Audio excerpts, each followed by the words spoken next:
সারা দেশের সাথে ত্রিপুরা রাজ্যেও শনিবার জাতীয় লোক আদালত বসে। রাজ্যে হাইকোর্ট, জেলা ও অধিকাংশ মহকুমা আদালতে বসে লোক আদালতের বেঞ্চ।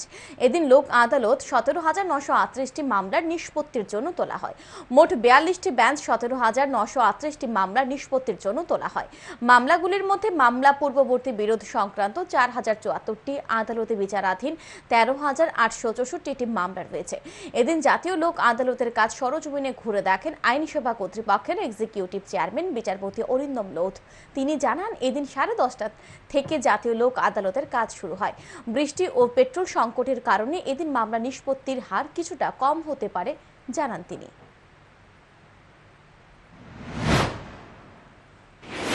আমাদের দিক থেকে সব রেডি। আমরা তো চাইছি লিটিগেন্টসদের সাহায্য করতে, যাতে এটার উদ্দেশ্য কি, লিগাল সার্ভিস অথরিটি আমাদের যে সার্ভিস দিই সেটা হচ্ছে লিটিগেন্টসদের যাতে কোনো রকম অসুবিধায় না পড়তে হয়, বারবার কোর্টে যাতে না আসতে হয়, এবং যাতে আলোচনার মাধ্যমে দুপক্ষই যাতে খুশি মনে বাড়িতে যেতে ফিরতে পারে, এটাই উদ্দেশ্য।